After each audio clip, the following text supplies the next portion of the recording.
और कोई न सुखी है और किसी न किसी बात से हर कोई दुखी है।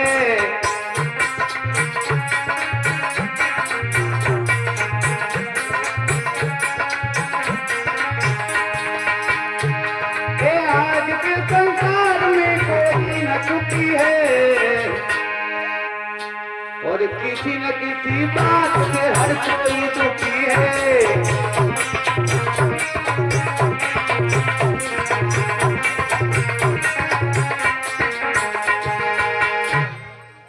देवर्षि नारद ने मन में विचार किया कि आज हमारे लिए कोई ना कोई लीला जरूर करनी चाहिए।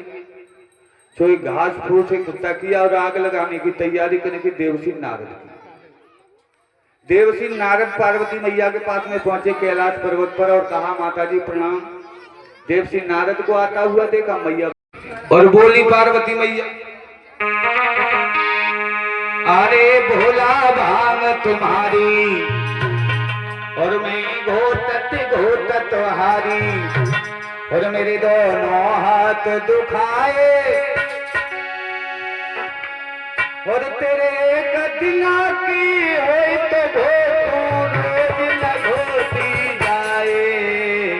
भोला भांग तुम्हारी मैं घोटत हारी।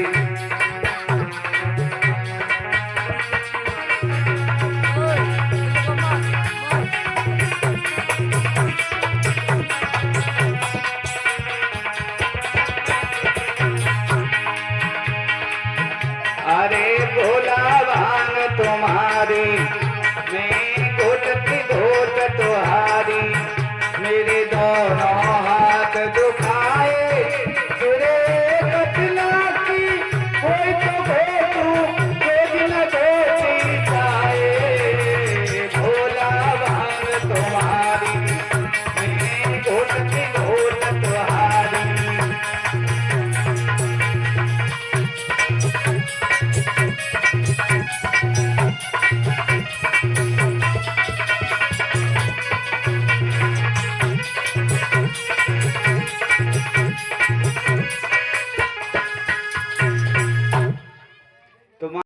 अरे वीडियो बनिए ये तो दाव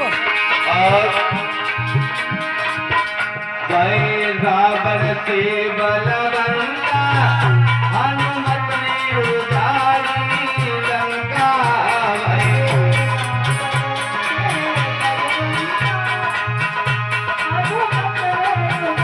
और भैया जो बीजेपी के सदस्य हैं वो मेरा भी सम्मान कर रहे हैं। भगवान से कामना करते हैं कि भगवान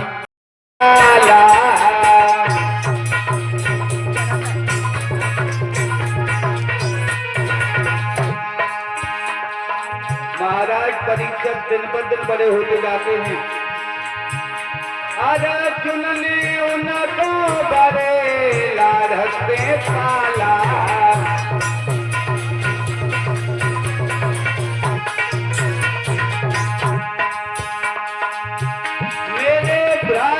बेटा बोस्यानो बहुत तैयार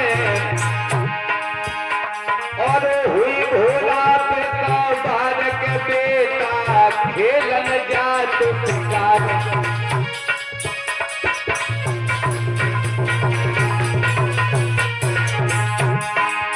लेकिन भाइयों बने गजब की बात, कैसी हुई आई सगानाई जान पाई कैसी हुई गई। कैसी हुई गई सगानाई जान पाई कैसी हुई गई।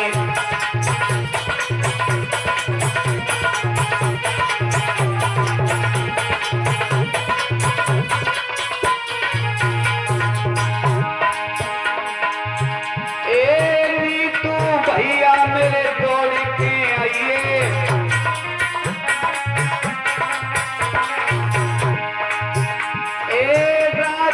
परीक्षक को तू समझिए।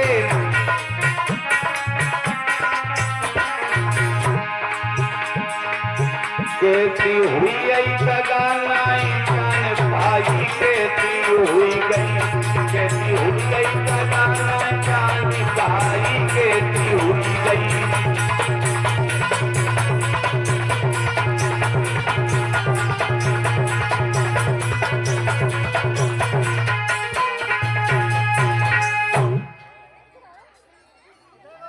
महाराज परीक्षक जब जंगल में शिकार खेलने के लिए जाते हैं और वापस आ जाते हैं, इधर महाराज परीक्षित की शादी होती है।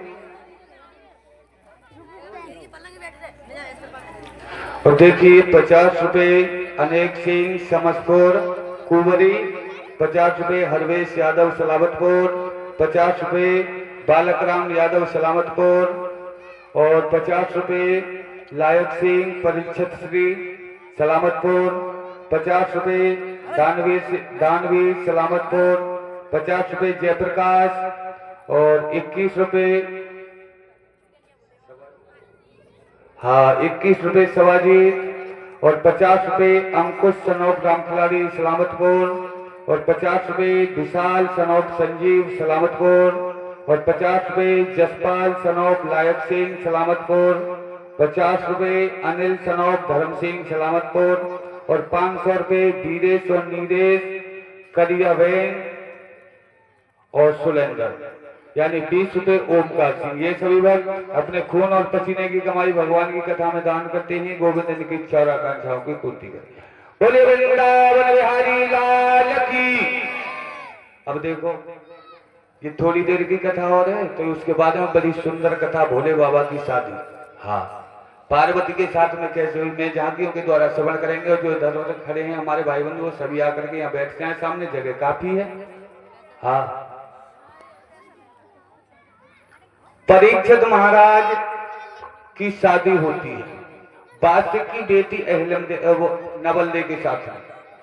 परीक्षित महाराज की शादी किससे हुई? बादशाह की बेटी जो थी नागवंश की जो बेटी थी उसका नाम था नवलदे। और ये 500 पांडव,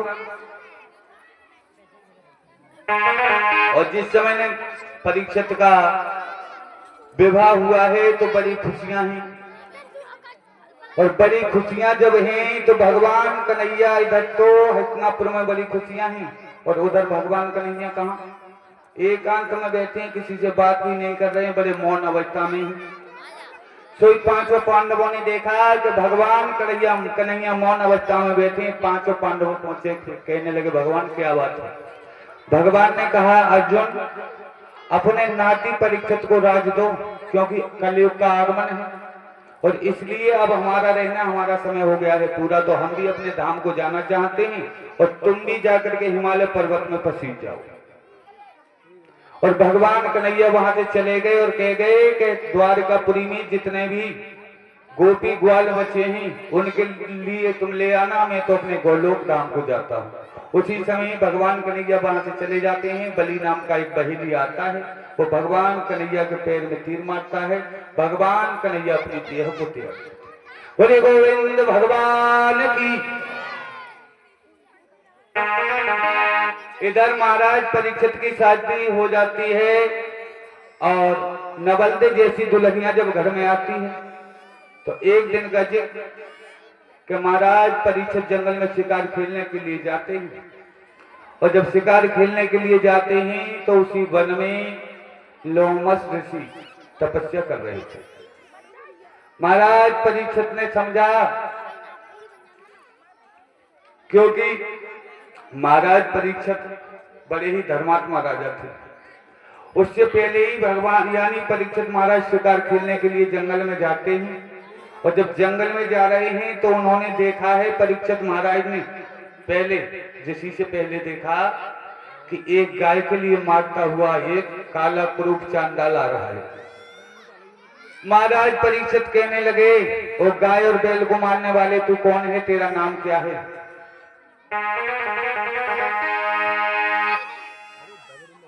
कलयुग जो गाय और बैल को रोकता हुआ आ रहा था वो कौन था? कलयुग। महाराज परीक्षित ने कहा, तुम कौन हो और इस गाय और बैल को क्यों मार रहे हो? एकदम से कलयुग कहने लगा, महाराज मेरा नाम कलयुग है। महाराज परीक्षित कहने लगे, हमारे शासन में और ऐसा कौन हो सकता है जो गाय और बैल को मारे। तो एक कलयुग अपने वेश में आया और कहने लगा, महाराज मेरे दो भाई सत्ययुग और द्वापर यानी सत्ययुग और त्रेता अपना अपना राज्य करके चले गए। सत्ययुग द्वापर त्रेता तीनों भाई मेरे अपना अपना राज्य करके चले गए। अब मेरा नंबर है, मैं शासन चलाऊंगा, मैं रहूंगा तुम्हारे राज्य में। परीक्षित महाराज कहने लगे, हमारे राज्य में ऐसे कसाईयों का रहना नहीं है।